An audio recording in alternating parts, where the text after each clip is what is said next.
Eu vou trazer uma apuração minha com a Isabel Mega. Isabel Mega também já chega daqui a pouquinho. Porque após a Federação União Progressista, e essa informação a gente trouxe ontem, se declarar neutra na disputa presidencial, o Republicanos e o Podemos também caminham para adotar uma posição de neutralidade na disputa presidencial, isolando Flávio Bolsonaro no primeiro turno das eleições desse ano.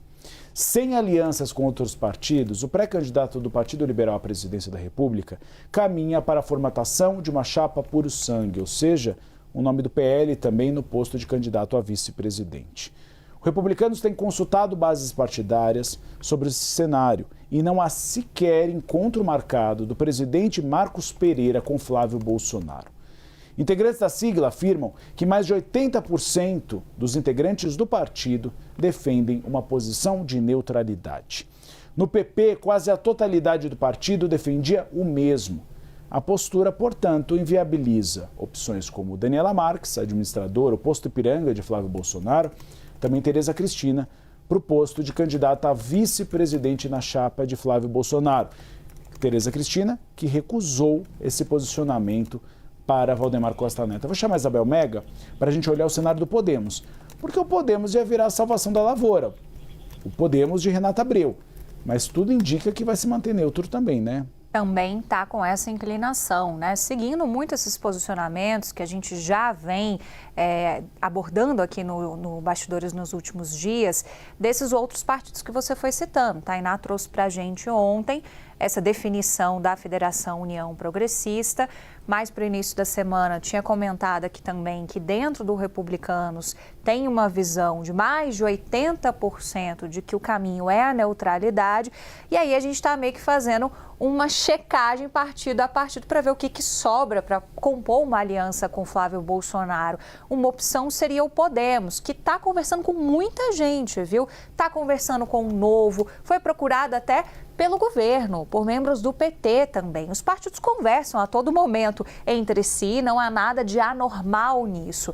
Mas esse posicionamento dos partidos do Centrão está inviabilizando a vida do Flávio Bolsonaro, né, Uribe? E com isso, não é só a camada da aliança partidária, mas quando você traz uma composição de chapa para um candidato, você traz tempo de TV, você traz dinheiro do fundo partidário. Só uma observação, pela configuração atual, Lula vai ter mais tempo de TV e rádio do que Flávio. Exatamente, e a gente sabe o quanto que isso tem peso nas campanhas políticas, né?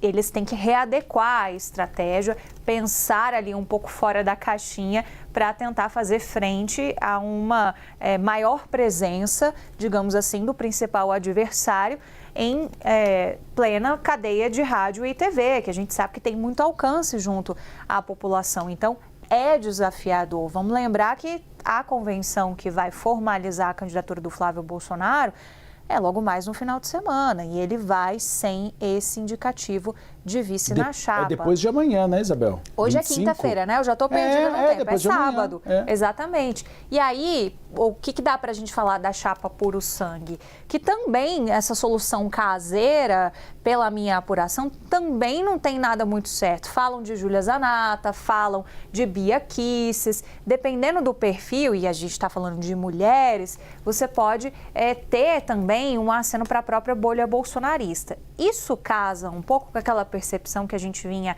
abordando ontem aqui no Bastidores, de alguns aliados de Flávio Bolsonaro, de entenderem o porquê que ele vai mandando algumas sinalizações mais para a bolha bolsonarista. Isso casa com a percepção deles de que tem uma dificuldade dentro da própria base raiz do bolsonarismo. Então, poderia ter esse efeito de você agregar o nome do PL de chapa pura para tentar fazer essa conexão maior com o bolsonarismo. Júlia Zanata, por exemplo, é uma bolsonarista raiz, né? No discurso, na postura. Bia Kicis também, mas Júlia Zanata eleva isso até a uma camada maior. Porque Bia Kicis ainda tem chance de ser eleita senadora por aqui. Júlia Zanata me disseram que o marido dela vai ser candidato. Então, qualquer coisa, o marido seria candidato a deputado federal e ela seria companheira de Flávio Bolsonaro na chapa. Exatamente. Então, eles estão tentando fazer essa espécie de análise interna, mas estão muito fechados nisso também. Então, por enquanto, esses nomes que a gente está falando aqui são muito conjecturas, porque dentro do próprio PL tem dúvida e tem crítica interna também à possibilidade, por exemplo, de você ter Júlia Zanatta como vice de Flávio. A gente costuma dizer que o Centrão é uma espécie de biruta de avião, ou seja, quando o Centrão aponta para uma direção, isso tem algum significado. Então, se está apontando na direção de neutralidade, é porque o Centrão talvez não acredite em uma vitória de Flávio Bolsonaro. Mas aí vale também relembrar que em 2018, o Centrão não apoiou Jair Bolsonaro, o Centrão apoiou Geraldo Alckmin. E quem ganhou a eleição foi Flávio Bolsonaro. Então, nem sempre o faro do Centrão está certo, mas é um indicativo ruim para Flávio Bolsonaro que partidos como PP, União Brasil e Republicanos, que são partidos de centro-direita, alinhados com a oposição em muitas votações, fiquem de fora dessa chapa.